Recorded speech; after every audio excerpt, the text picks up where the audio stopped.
Hola, buenos días todos. Ya llegamos todos. Qué bueno. How are you guys? Good. How Okay, that's great. So today we will have our second class, which will be a little bit more into depth about the concepts about health and sickness. So we will have a look at that. But before we do that, I would like you to explain and to overview with you together a little bit what the core activity or the project is about for this class. But before I do that, I want to tell you that this class, in fact, has a certain level of intimacy and trust between you and me, basically, because we will talk about many things, and it's lots of those things are personal things.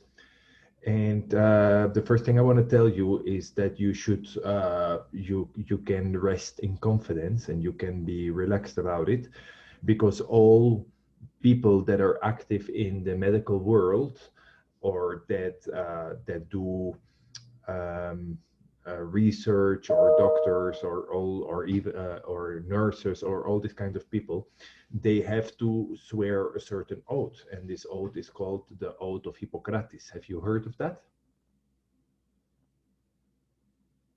No? So I'm going to show you what it's all about. So Teacher, Hippocrates, sorry? what was the name? Hippocrates. Sorry. Hippocrates, yeah. So Hippocrates, he was a Greek physician, in fact, and he lived like more or less 500 before Christ, and he was one of the first scientists, one could say, that that did like what we can call medicine on other people. Okay, but he already realized really soon that this was a very responsible thing to do, and that there a lot of harm could be done to people. So you had to be very careful with this. They call him the father of Western medicine because until the date of today, like I said, like myself, all the people that work in research in the medical world, nurses, doctors, surgeons, all this kind of people, they swear the oath of Hippocrates. Okay, and the oath of Hippocrates is basically um, a set of rules of proper conduct, let's say. And I'm not going to read it all, but you can see certain things. I will apply for the benefit of the sick at all measures which are required, avoiding those twin traps or of overtreatment and therapeutic nihilism. I will respect the hard-won scientific gains of those physicians in whose steps I walk, and gladly share such knowledge as mine with those who are to follow. I will respect the privacy of my patients, for their problems are not disclosed to me that the world may know. Most especially, I treat with care in matters of life and death, if it is given if it is given me to save a life, all thanks, but it may also be within my power to take a life. This awesome responsibility must be faced with great humility and awareness of my own frailty. Above all, I must not play at God. Okay, so I mean, it's a big set of rules, and basically, it's all about that. If you work with patients, or if you work with people, or if you do research, that there is a big ethical responsibility to it. And I took part in the oath of Hippocrates because I studied medical sciences, and I have done medical research. And basically, all of us people that are involved in this, we agree with these sets of rules, that we cannot abuse, we can never share this with anybody. It's like if you go to a doctor, they can never tell to anybody what your issues is, and so forth. So I hope that one one day in the future, some of you will become the medicines or doctors, and you will also be part of this Hippocrates oath. Okay, so I tell you this because this means that whatever we will do in this course, because I said it has a certain level of intimacy, that I will always respect all of you. I will never disclose anything that comes to my knowledge, and I will never do any harm to anyone. Okay, so just that you know, and that's important because it's important because what we're gonna do, in fact, is you have a core activity, and I want to have a look with you to this core activity together. And the first delivery is a little bit about this. It's individual, okay? And of course, I'm going to repeat myself, but this information that you will tell me, it will never go to anybody else but me, not even your parents, not to other teachers, not to other directors. It will just stay between us. What is the goal of doing all of this?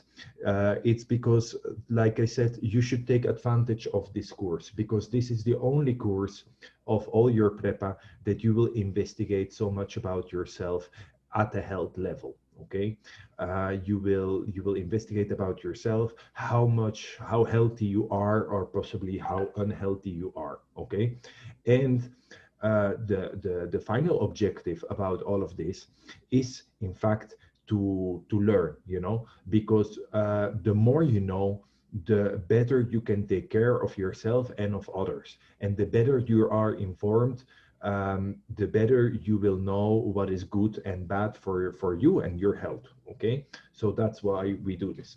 So let's have a closer look at this first delivery core activity. It has first a personal pathological background. So you start with giving your name, your age, and your gender, your occupation, which is student. And then this personal pathological background, it has questions about what kind of cardiovascular diseases do you have. If you have, specify. If you don't, just leave it blank.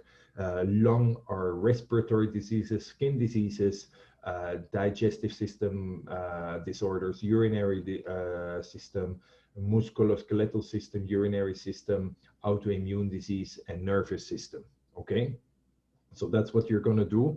You're going to write down a little bit what you do. Then you have this section of allergies. In the allergies, some of you may be allergic to pollen or peanuts or cats, or they're the most common ones. So you can write that here. If you don't have enough space, you can always make more space. Then you write down a little bit what kind of surgical procedures you have had. Okay, so could also be interesting. Blood transfusions, here you can also indicate the blood group you have. And then here the non-pathological personal history. So of course, guys, don't worry about this. It says alcohol, smoking, drugs, and others. I want you to invite you really to be honest about this. Like I said, it's not going to affect your grade. It's not going to go to your parents. It's not to be police on top of you. The only objective is that you learn about yourself and that you connect all the dots about yourself, and you learn to see how healthy is your life, or maybe how unhealthy is your life. Okay, so some of you might drink occasionally already. If you do, that's okay. You write that down. If you tried some cigarettes or you already smoke, you can also write that down. There will no judgments be made. If you experimented with drugs, you can also write that down. The objective of drugs, I really invite you to write that down, guys. I really promise your parents are never gonna know. I'm open up myself a little bit. For me, of course, I drink occasionally. Smoking, no, I don't smoke, but I have tried cigarettes in my life. But I think it's yeah, I'm not a big fan of it. It's very addictive, and it's not very good. But I have smoked in certain occasions. Drugs as well. I did some experimentation with drugs. I tried some ayahuasca in the jungle in Ecuador and Colombia. We tried opium in Asia with my friends.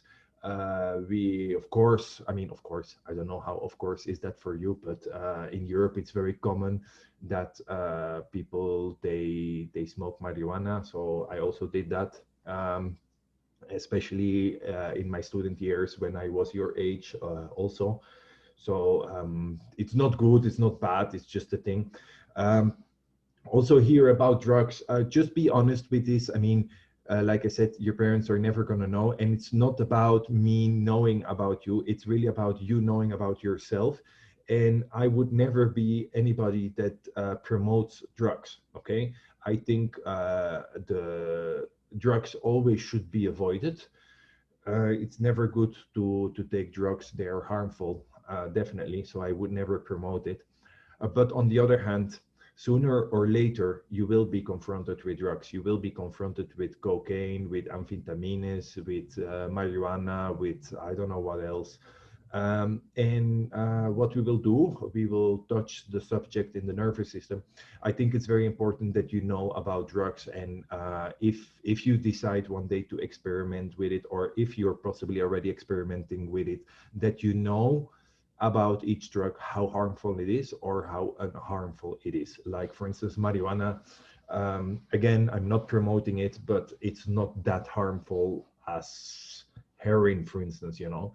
And I want to be very open with this because I don't think it's the correct way to deal with these things. Just saying, no, everything is bad, never touch it, never look at it. You should be informed, okay? And you make your own decisions anyway. I cannot check it. I cannot check anything that you write on these papers. So it's up to you to see how open and how honest you will be with this information. Um, and like I said, it's for your own good, of course. Then the next point is the family background, about your father, your mother, your brothers and sisters. Physical examination, possibly you can do that yourself if you have certain blood pressure measure in your home. If not, you should do that with a medical or a nurse or something. Take the heart rate, the blood pressure, temperature, weight, check your BMI, look on the internet how that's calculated. It's a very small formula that you do by taking your length and then your weight, okay? So you can calculate that. And then here you have some notes, okay? You make a comparative table and you will write a little short reflection about this, okay? So that's the personal, that's the first thing about this core activity, the project that we will do. I think it's really nice, and tell you for the last time, be honest, it doesn't affect your grade, nobody else will know it. The more honest you are, the more you can learn about yourself in this course, and I think it's a good thing because it will be useful for the rest of your life, okay? And Peter, of course, yes. sorry, I have a question. In when you said the analysis about the BMI and uh, it's of all the people we said, like my father, my mother, my brothers, or only mine. No, no, the BMI, like your data, like heart rate and blood pressure, is just your data, okay? Okay, See, uh, sorry. the thing is, the question about mother and father is just to see if there is any possible inherited illnesses that you may have. So, for instance, if somebody's mother or father has diabetes type 1, then one should have a look if you're possibly a candidate to have this illness as well. And there is other illnesses like, especially for girls, for instance, I'm thinking about breast cancer. My mother had breast cancer, very mild breast cancer, but it meant that my sister is also a candidate of having breast cancer, and that she has to do regular checkups. Okay, fortunately, it's a very mild condition. It can be easily cured. There are very more aggressive forms of breast cancer. Other things that are important for boys is, if we stay in the cancers, is prostate cancer for boys. If you have a grandfather who died of prostate cancer or liver cancer, these are cancers that often reappear in lower generations. Also, uh, what we will see in the content of the class as well, there is a strong correlation between human papilloma virus. You know what papilloma virus is? It's like verrugas, okay? And cervical cancer. So cáncer de cuello de matriz in español. Okay, so that's also things you have to check for. But well, we will go over the systems there. But I think the most important thing is that you do for yourself this exercise. You have to hand in this first delivery of the core activity just before the first partial, which I believe is the 7th of February. And then the only person that will see this information is me. Okay. And of course, I'm also a person of confidence. So if you want to talk about certain things that you have with me personal, if you want a certain opinion about something, I'm very willing to do that as well. Okay. So that's that. Then we go to our content of the course today, um, which is basically health and disease. It's not that difficult, but it's, yeah, we're going to have a look at it. Okay. So I'm going to share my screen. Any questions, by the way, about this core activity before I start? No? Okay, perfect.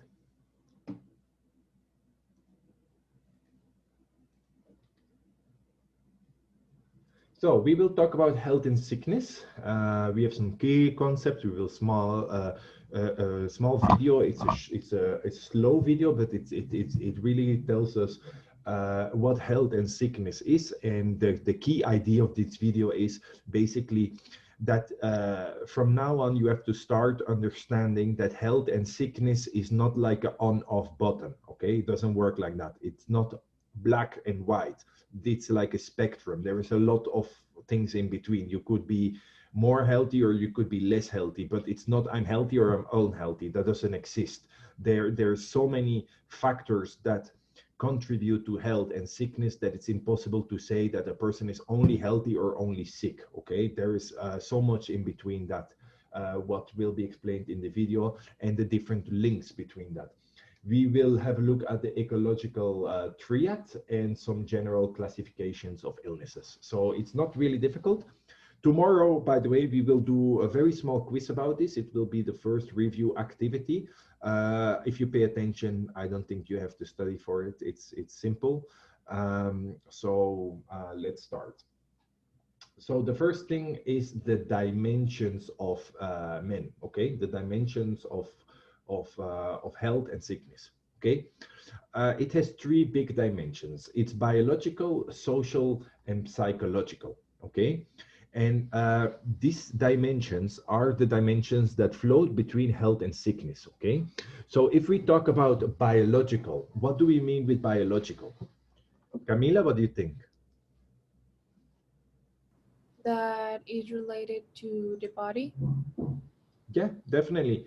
It's related to the physical. Okay, biological is our body. It has everything to do about the physical aspects, the organs, the illnesses we have, the genetic factors we have, everything that is ourselves. Okay, that's the biological part of health and sickness. Okay, so it's really the organism itself. It's the physical being. Can also be a dog, but I mean, we're talking about humans now, but it's like the physical entity. Then we have the psychological part. Maria Fernanda Maciel, what do you think is the psychological part? Is all the emotions human have and how they feel, and like if they are healthy emotionally. I don't know how to explain that. Okay. Yeah, you're right, but it's a part of it. In fact, don't forget what we're talking about. We're talking about health and sickness, and this health and sickness has three big factors, dimensions, let's say. The biological is our body, the psychological is our head, okay? So it's not really physical things, it's psychological things. Like we discussed yesterday, this has been ignored for many, many years, and it's just the last decennia that this is getting more attention. And it's way more important than was previously thought. But people get ill because of psychological factors. If you get in a divorce, or you lose your loved one because they die or whatever, people can get psychologically very, very affected. Psychological factors have also to do with childhood traumas, okay? Or it can also has to do with mental issues. Maybe certain people, there are they have certain psychological conditions in the head that the brain didn't develop well. We call them crazy people, let's say. But it doesn't mean that you're fully crazy, of course, but that has all to do with psychological. Also, what defines your health is all these things of psychological things, you know. It's how you see yourself, it's how happy you are, it's how secure you are, it's how you have been raised. Do you have any childhood traumas, sexual orientation, what else could it be? All these kind of things has to do with health as well. It's how depressed you are, you know. Certain people, they are very stressed, other ones, they are very easy to go into depression and stuff. All of this will affect your health, and this cannot be ignored.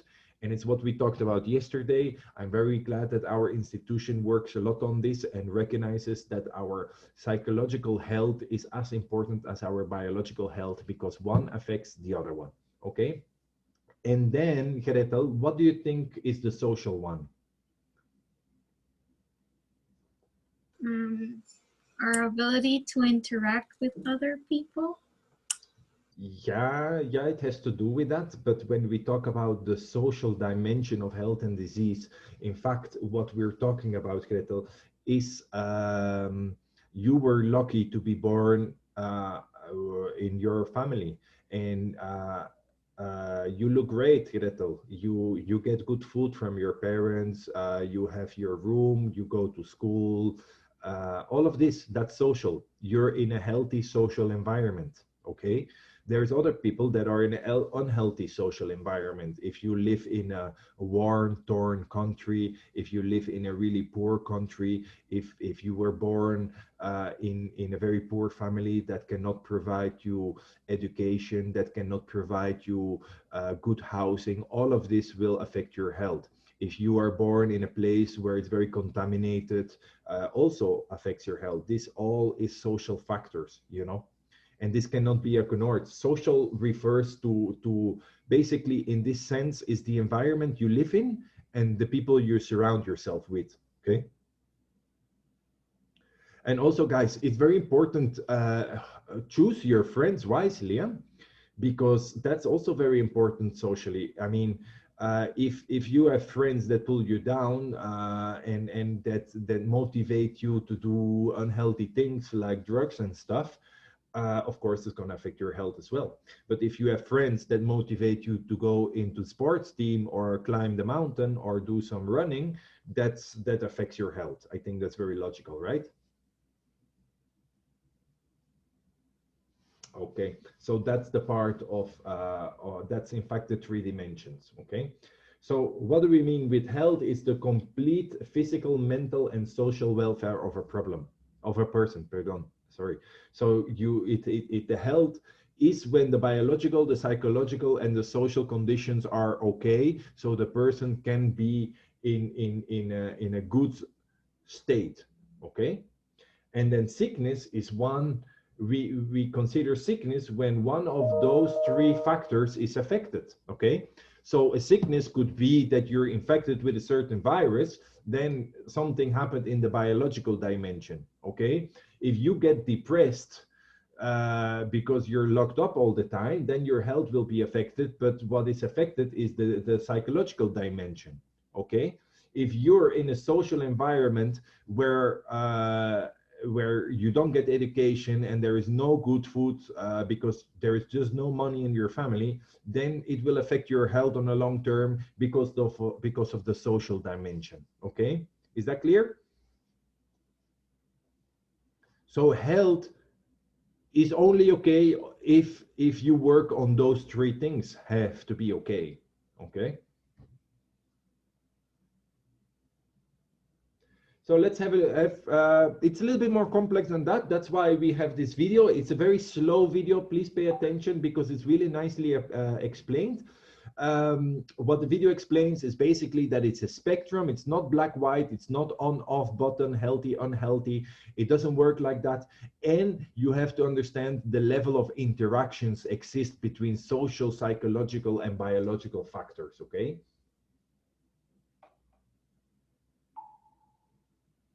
We can define health as a state of both physical and mental well-being. Generally, though, we don't class ourselves as being either healthy or unhealthy. Instead, we exist on a spectrum, with some people being either more or less healthy than others in certain ways.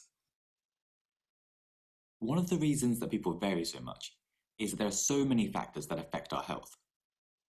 The main factors for good health are things like a well-balanced diet, getting enough exercise and sleep, and having access to medical care, in particular preventative medicines like vaccines. On the other hand, if we don't have these things, or if we have too much stress, for example, we might become less healthy or ill. Another important term to know is disease, which encompasses a large group of conditions that can cause ill health. Sometimes these diseases might be caused by the factors we just mentioned. For example, an unhealthy diet could lead to diabetes.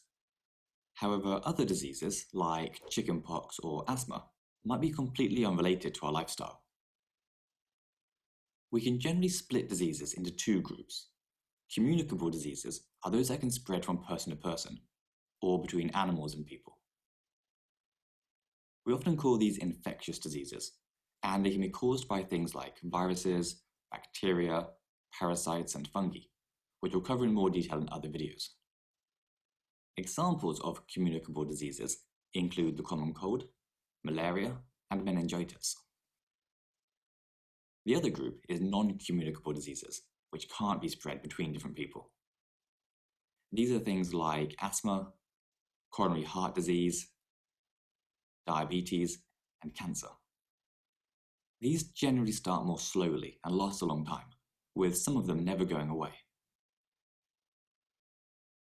One of the difficult things with understanding disease is that different types of diseases sometimes interact with each other to cause other physical and mental health issues that might not seem related. Let's take a look at 4 examples to give you an idea of what we mean. As you might know, our immune system defends us against infections. So in cases where a person has problems with their immune system, they won't be able to defend themselves against communicable diseases as well. And so they often end up catching infectious diseases like the common cold or influenza far more often than a healthy person would. Another link is between some viruses and cancers. For example, HPV, which stands for human papillomavirus, can cause cervical cancer in women.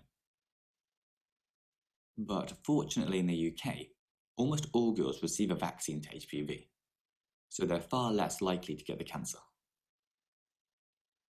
Sometimes though, it's the human body itself which is at fault.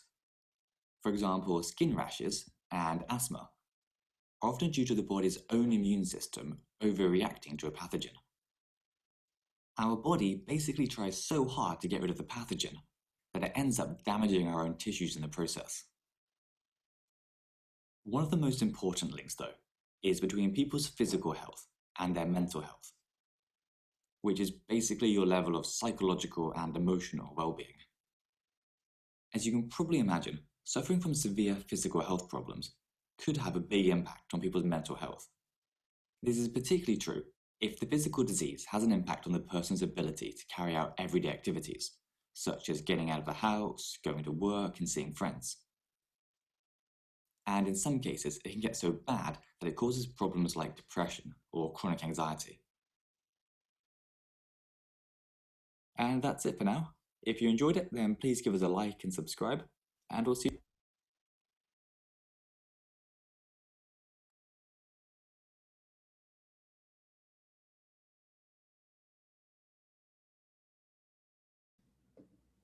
Okay, so that's a little bit explained that illness is indeed sickness and health is a spectrum, and there's plenty of interactions. That's also what you can see on my background a little bit, that the interactions they have to do with many things, you know, the biological, the environment, and the social.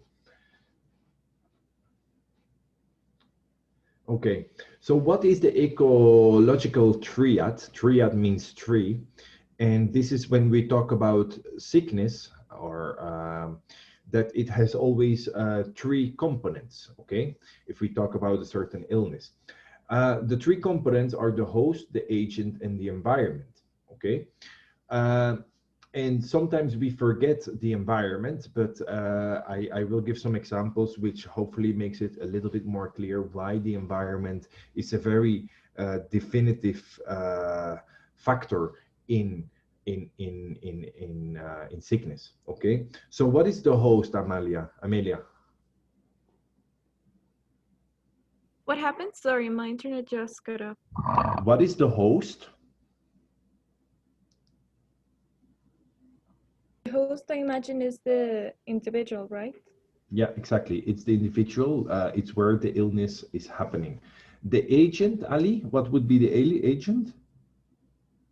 I think it could be like the virus or something like that. Yeah, exactly. It's what makes you ill. It's the virus, the bacteria, the parasite, all of this. Okay. And then the environment, Julieta, what do you think?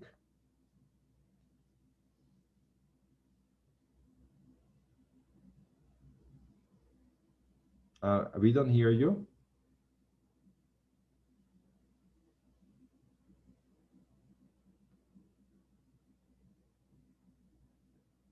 Maybe your mic is not working, so I can switch to Arturo. Arturo, what do you think? Of what? What is the environment in the ecological triad?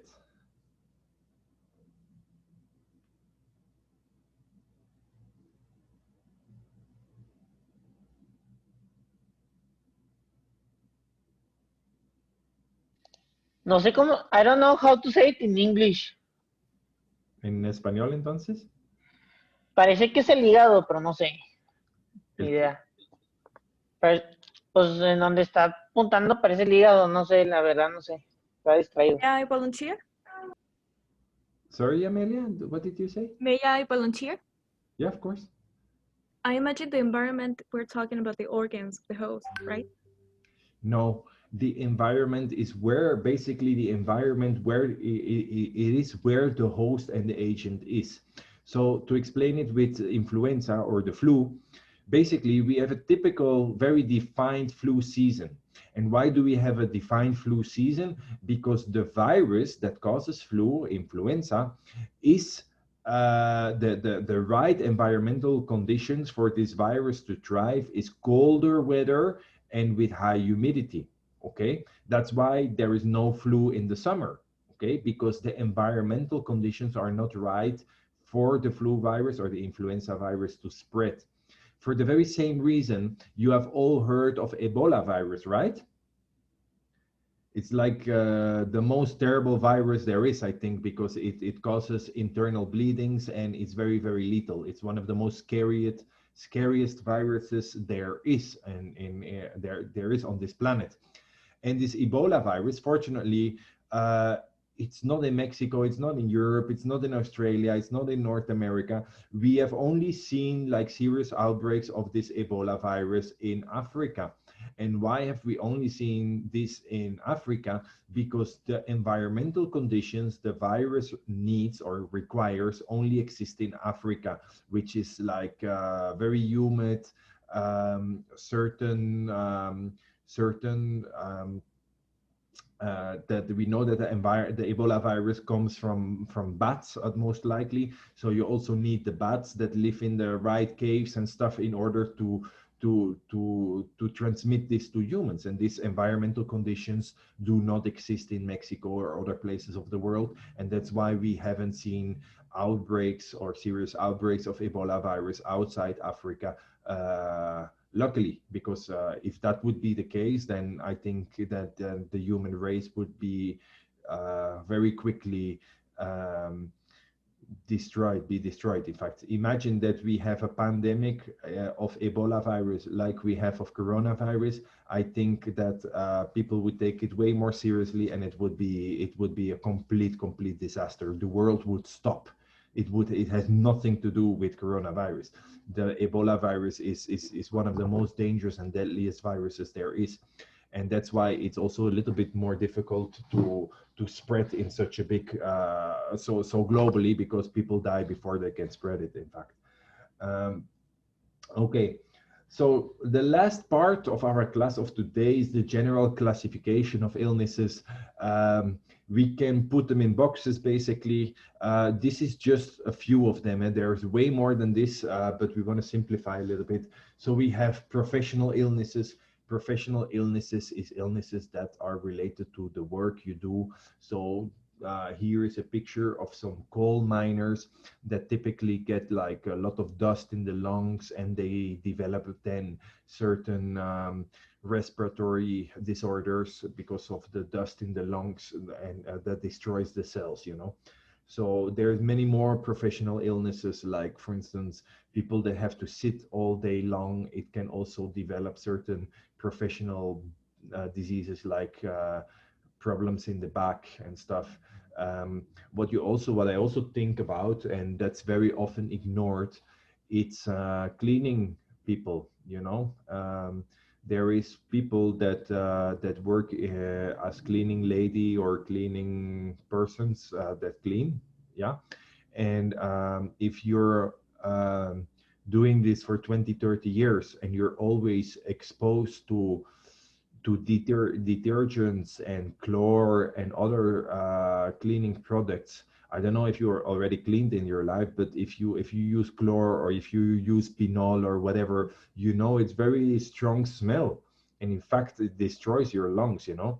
And there is not even official statistics about it, because many people, they work not officially in the cleaning industry, but we see that many people that have cleaned for long times, that they have serious respiratory problems because of the chlor and all the cleaning products they were breathing in throughout their lifetimes. It's not healthy at all. Okay, and there's plenty more examples.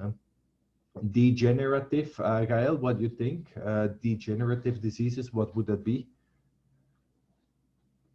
The degenerative diseases, Yeah. maybe they are the ones that make your body like I don't know, get more ill with the time, Yeah, it's or exactly like that. A keep going degenerative. more and more.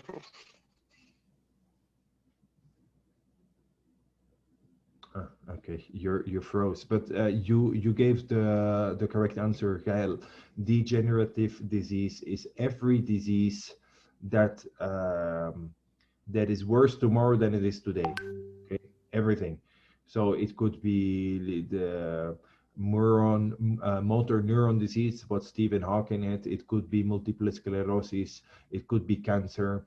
Even diabetes could go in that group a little bit, because diabetes is something that it's unfixable. It gets always worse. In fact, yeah, everything. In fact, osteoporosis, also very serious disease.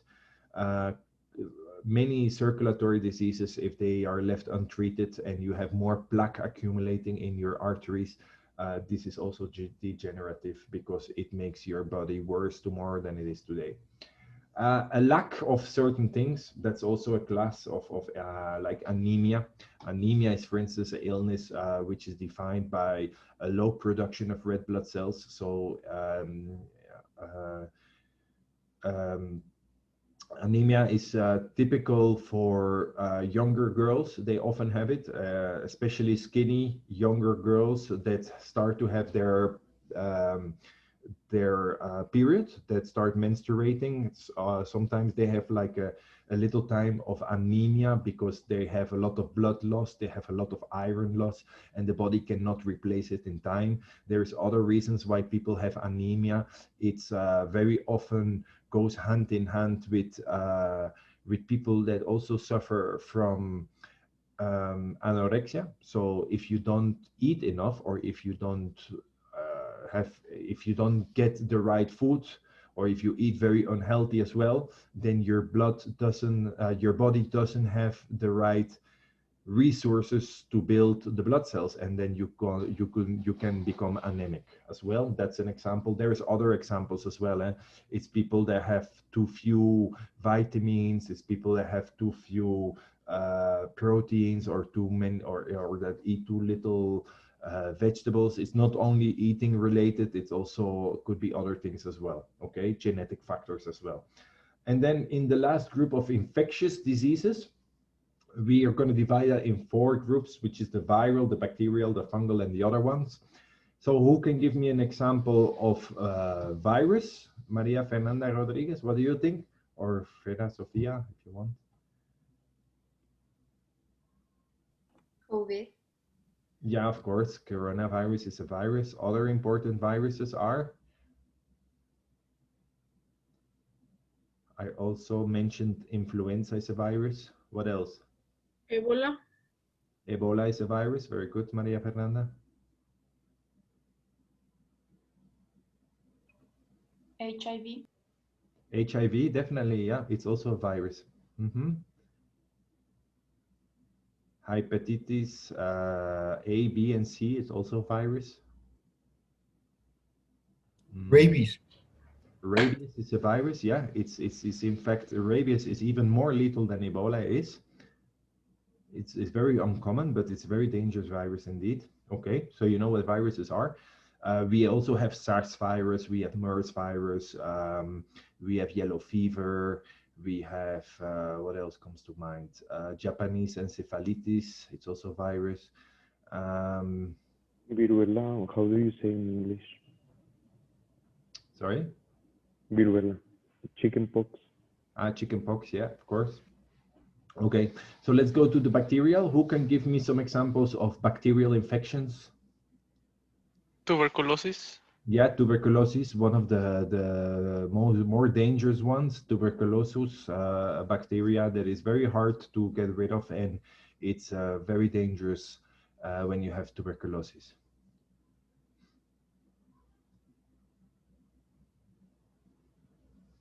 Anything else? I don't know how it's called in English, but I think it's cholera in Cholera? Spanish. Yeah, it's also a bacteria. Yeah, it's a waterborne bacteria, especially in very humid countries during the rain season. Cholera is very often in certain parts of Africa, India, Bangladesh, where it's humid and hot. You have a lot of cholera. Cholera needs water to reproduce, and it's very often transmitted through to drinking contaminated water. So cholera also is in the feces. Feces is in fact the how to say it? Feces is la poposina. Yeah. So it's called fecal-oral. So basically, contamination happens that the water gets contaminated with feces, and then people they ingest the water, and that's how transmission happens. Also, E. coli, Staphylococcus aureus, all of these kind of bacteria, they need water, in fact, to survive, and they can survive quite a long time in water. Okay. Fungal diseases, in fact, I opened the website for that because it's not so known, the fungal diseases. Let's I give you some examples here. Fungal nail infections, okay, that you have an idea what fungal infections are. I mean, you for sure have seen older people that their nails become yellow, okay? Have you ever seen that? Yeah, it's not very harmful. It just doesn't look really beautiful, but that's a fungus that grows under the nails. You can get rid of that fungus if that would ever happen to you. If you see, especially in the toes, it happens first. If you see the toenails becoming yellow, it's utmost likely a fungi that grows under your nails. You can get rid of it, but if you don't get rid of it, the nail, they can even lift up because of the fungal plaque that becomes so thick. It's a little bit disgusting, in fact, but it's not that harmful. It can be painful after a while, but that would be fungal nail infections. Vaginal candidiasis, okay, what's that? Well, it's a yeast, it's a fungi yeast, which is called candida. And what you can see here, it's I show you this because it's quite common. Maybe you already had it, girls, I don't know. um, it burns when you go to the bathroom. When you urinate, you get like a burny feeling. You have like certain secretions. It becomes a bit white stuff coming out. It can be painful a little bit, and it's very common, in fact, and it's very treatable. You can get rid of it with simple cream and simple pills. It's quite easily um, uh, curable, but it's quite common. So if it's in fact so common that for the girls, you at most likely will be confronted with this at least once in your life, that you have like a vaginal fungal infection. Nothing to be ashamed of. It happens. It has nothing to do with you being dirty or anything. It can just mean that you were unlucky if you put in contact with this fungi, and it happens to infect that, then you could have that. Okay, so it's really not it's not that dangerous, very uncomfortable, but it's very common. Then what is also is blastomycosis. It's also a fungal infection. And this is interesting because it's very often confused with influenza or the flu or something. And this is like a fungi that lives in very very wet environments in the forest and stuff. And basically, it lives on decomposing trees and plants and stuff, and it's like a fungi. Fungi are everywhere, but it happens that it could go to a human, and then it causes certain symptoms that are very similar, like influenza, like fever, cough, night sweat, muscle pain, weight loss, chest pain. You can get rid of that, but it's also something that is very often mistaken with other things. So if you go camping or you go to the mountain a lot, and then this could happen to you. Okay, it's not bad that this happens to you, because staying inside and being in a sterile environment is even worse for you. You have to go outside because you need your immune system to be in contact with stuff, because otherwise you're going to get sick of everything that you're going to be confronted with. So don't take this like, oh no, if I go to the mountain I might get blastomycosis. But it doesn't work like that. You really have to go outside in order to make your immune system stronger. Okay, and then let's go to these last things.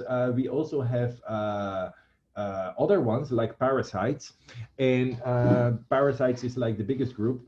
And what do you think is like a parasite that is causing really the most deaths ever?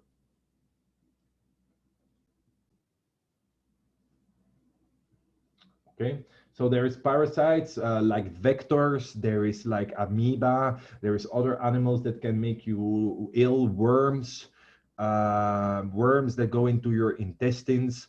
For instance, also there is like a kind of parasite. I don't know if you have heard the urban legend, but it's Malaria.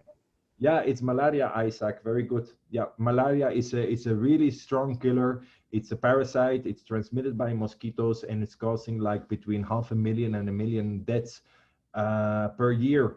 And there are so many more parasites, especially in the tropical areas. So I forgot to tell this in the other group, but if you go swimming in nature, in a river or in a lake or something, and if it's tropical, you should not be in the water, okay? Especially when it's in salt water, it's not that big of a problem, but it's true.